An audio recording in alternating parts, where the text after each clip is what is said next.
আসসালামু আলাইকুম। আপনারা কেমন আছেন? ভালো আছেন? এই দিদির কথা শুনেন। কলকাতার দিদি যা কয় সত্য কথা কয়। দেখি নাকি বুবলিও একটি স্টাইল শিখতেছে। আসলে শাকিব খানের বাচ্চার মা হইল কেমনে?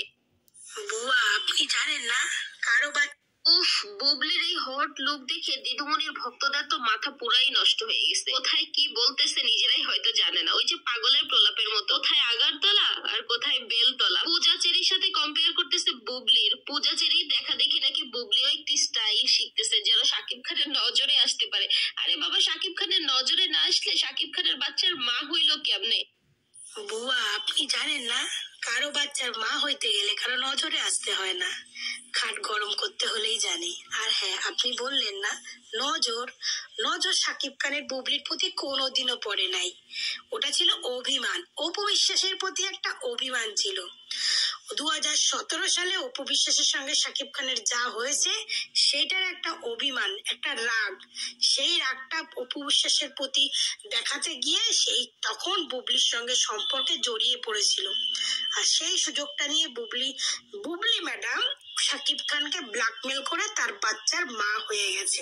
ওটা নজরে নয়। নজরের যদি হতো তাহলে সম্পর্কটা 2 বছর হলেও তো টিকতো। পেটে বাচ্চা আসার আগে সম্পর্কটা নষ্ট হয়ে যেত না।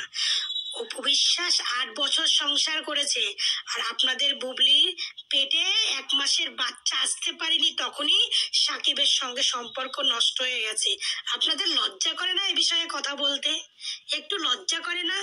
8 বছর একটা মেয়ে সংসার করেছে, আর আপনারা সাকিব খান যখন জানলো বুবলির পেটে বাচ্চা আসছে তখনই সাকিব খান বুবলিকে ছেড়ে দিয়েছে। আর আপনারা অপু বিশ্বাসের সঙ্গে বুবলির তুলনা করেন, আর এইখানে তুলনা করছেন পূজাচেরির নোকের যোগ্যতাও বুবলির নেই।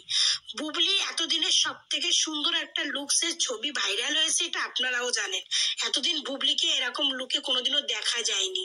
যেটা করেছে গৌতম শাহ বারিশক, অপু বিশ্বাসকে জ্বলাতে গিয়ে এই জিনিসটা করেছে। কিন্তু ওই বললাম না, জ্বালাতে গিয়ে অপু বিশ্বাসকে জ্বালাতে গেলে অপু বিশ্বাস তার 2 কাঠি উপরে উঠে যায়। তো এটাই হচ্ছে আপনাদের দশা। আপনারা জীবনে প্রথম দেখেছেন বুবলির এই লুক, তাই আপনারা পাগল হয়ে গেছেন। আমরা পাগল হই না।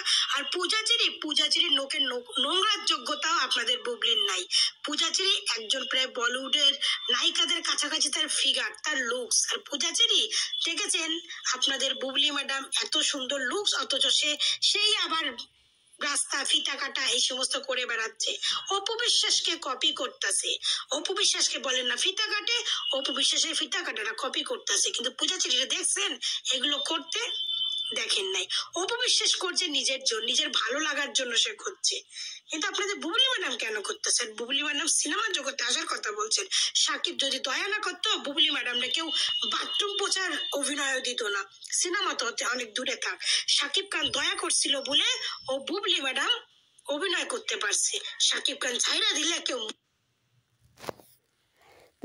আসসালামু আলাইকুম। এই দিদির কথা শুনলেন, কলকাতার দিদি। এই দিদির কথা শুনে আপনারা কেমন লাগছে তা আপনারা কমেন্ট করেন, শেয়ার করেন। আসসালামু আলাইকুম। আমার এই দিদির কথা শুনে আমার খুব ভালো লাগতেছে।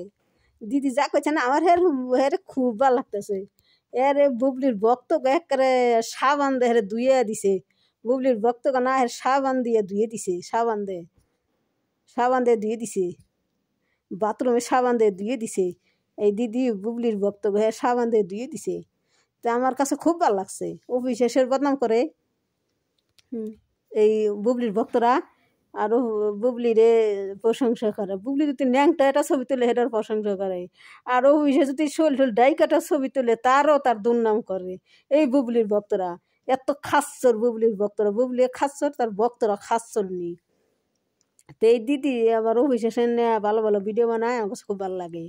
তো এই দিদির কথা শুনে না আমার মনটা খুশি লাগছে। কথা কইছে না বুবলির ভক্তকে সাবান দিয়ে একবার ধুয়ে দিছে, ঠিক মতো ধুয়ে দিছে। ঠিক মতো ধুয়ে দিছে।